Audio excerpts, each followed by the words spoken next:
Hi മക്കളെ, ഞാൻ Swathi, Kozhikode medical കോളേജിലെ ഫൈനൽ ഇയർ MBBS സ്റ്റുഡൻ്റ് ആണ്. ഇത് കുറച്ച് ദിവസം കഴിഞ്ഞാൽ, വിരലിൽ എണ്ണാവുന്ന ദിവസങ്ങൾ കഴിഞ്ഞാൽ നമ്മുടെ നീറ്റ് 2026 എത്തിക്കഴിഞ്ഞു അല്ലേ. എനിക്ക് വളരെ ഇമ്പോർട്ടൻ്റ് ആയിട്ട് തോന്നിയ ഒരു കാര്യം നിങ്ങളടുത്ത് പറയണമെന്ന് തോന്നി. പലരും ഭയങ്കര സ്ട്രെസ്ഡ് ആയിരിക്കും.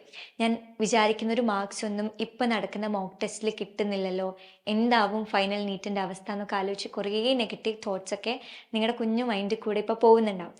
അപ്പോൾ ഞാൻ വളരെ ആത്മാർത്ഥമായിട്ട് ഒരു കാര്യം നിങ്ങളടുത്ത് പറഞ്ഞുതരാം. ഇപ്പോൾ എൻ്റെ കൂടെ കോഴിക്കോട് മെഡിക്കൽ കോളേജിൽ പഠിക്കുന്ന എൻ്റെ വളരെ ക്ലോസ് ആയിട്ടുള്ള കുറച്ച് കുട്ടികളുണ്ട്. അവർ throughout the NEET preparation ഒരുപാട് മോക്ക് ടെസ്റ്റ് എഴുതിയിട്ടുണ്ട്, ഒരുപാട് മോഡൽ എക്സാംസ് ഒക്കെ എഴുതിയിട്ടുണ്ട്.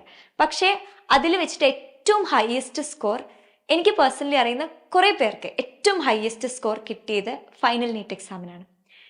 എനിക്കറിയാം, ഇപ്പം നിങ്ങളുടെ മനസ്സിൽ കൂടെ പോകുന്ന വലിയൊരു പേടിയായിരിക്കും, എനിക്ക് മോക്ക് ടെസ്റ്റിന് കിട്ടുന്ന അത്ര മാർക്ക് കിട്ടുമോ, അല്ലെങ്കിൽ എനിക്ക് അത്ര തന്നെ കിട്ടുന്നില്ലല്ലോ, അപ്പോൾ ഫൈനൽ നീറ്റിന് എങ്ങനെയാണ് ഞാൻ ഇത്ര 600+ അല്ലെങ്കിൽ 650+ ഒക്കെ സ്കോർ ചെയ്യാനൊക്കെ നിങ്ങളുടെ മനസ്സിൽ ഇങ്ങനെ ടെൻഷൻ പോകുന്നുണ്ടാവും. അപ്പോൾ ഒരു കാര്യം നിങ്ങൾ മനസ്സിൽ വെക്കുക, നിങ്ങൾ ഒരുപാട് പഠിച്ചിട്ടുണ്ട്, ഒരുപാട് എക്സാംസ് എഴുതിയിട്ടുണ്ട്, ഒരുപാട് തവണ സെയിം ചാപ്റ്റേഴ്സ് നിങ്ങൾ റിവൈസ് ചെയ്തിട്ടുണ്ട്. ആൻഡ് ഞാനിപ്പോൾ പറഞ്ഞ എൻ്റെ ഈ ക്ലോസ് പീപ്പിളിനെ പോലെ മേ ബി നിങ്ങൾക്കും ഇപ്പോൾ കിട്ടുന്ന മാർക്കിനേക്കാളും എത്രയോ കൂടിയൊരു മാർക്ക് ഒരു പക്ഷെ നിങ്ങൾക്ക് ഫൈനൽ നീറ്റ് എക്സാമിനായിരിക്കും കിട്ടുന്നുണ്ടാവുക. എനിക്കറിയാം, കഴിഞ്ഞ 1-2 വർഷങ്ങളായിട്ട് നിങ്ങൾ നിങ്ങളുടെ കംപ്ലീറ്റ് എനർജി, എഫേർട്സ് ഒക്കെ ഈ ഒരു എക്സാമിന് വേണ്ടിയിട്ട് കൊടുത്തുകൊണ്ട് പഠിക്കുകയായിരുന്നു. അപ്പോൾ ആ ഒരു ഫൈനൽ നീറ്റ് എക്സാമിൻ്റെ മാർക്ക് ഡിറ്റർമൈൻ ചെയ്യുന്ന ഏറ്റവും ക്രൂഷ്യലായിട്ടുള്ള കുറച്ച് ദിവസങ്ങളാണ് നിങ്ങളുടെ മുന്നിലുള്ളത്.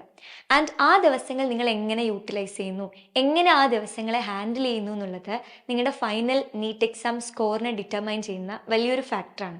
അതിൽ മെയിനായിട്ട് പറയാനുള്ളത് നിങ്ങളുടെ ആ ഒരു മെൻറ്റൽ സ്റ്റേറ്റസ്.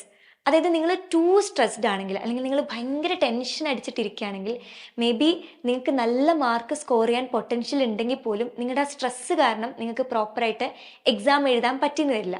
എന്നാൽ നിങ്ങൾ ഭയങ്കര കൂളായിട്ട് എല്ലാം വളരെ പോസിറ്റീവായിട്ട് എടുക്കുകയാണെങ്കിൽ നിങ്ങൾക്ക് വളരെ കാമായിട്ട് എക്സാം പേപ്പറൊക്കെ അറ്റൻഡ് ചെയ്യാൻ പറ്റും. നിങ്ങൾക്ക് കൂടുതൽ മാർക്ക് സ്കോർ ചെയ്യാനുള്ള ചാൻസസ് കൂടുതലാണ്. അപ്പോൾ ഇത്രയും കാലം നിങ്ങൾ ഒരുപാട് എഫേർട്സ് ഇട്ടിട്ടുണ്ട്, ഒരുപാട് കഷ്ടപ്പെട്ടിട്ടുണ്ട്.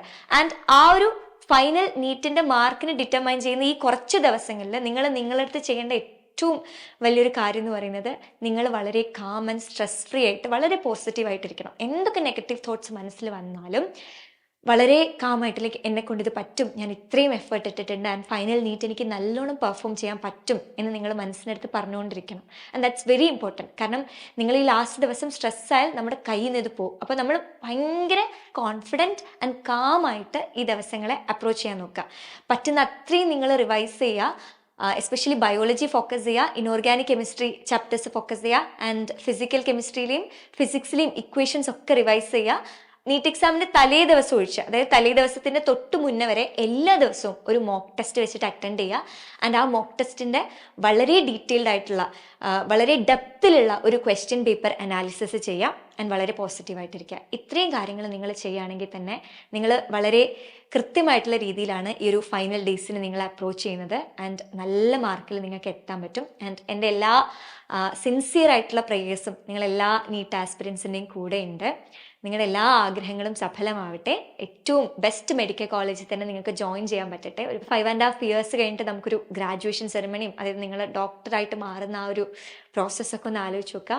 അപ്പോൾ നിങ്ങളുടെ എല്ലാ ഡ്രീംസും നടക്കാൻ പോവാണ്. ഒരു കുറച്ച് ദിവസം കഴിഞ്ഞിട്ട് നടക്കാൻ പോകുന്ന നീറ്റ് എക്സാം വളരെ പ്രോപ്പറായിട്ട് നിങ്ങൾ എഴുതുക മാത്രം ചെയ്താൽ മതി. And you can do this. All the best.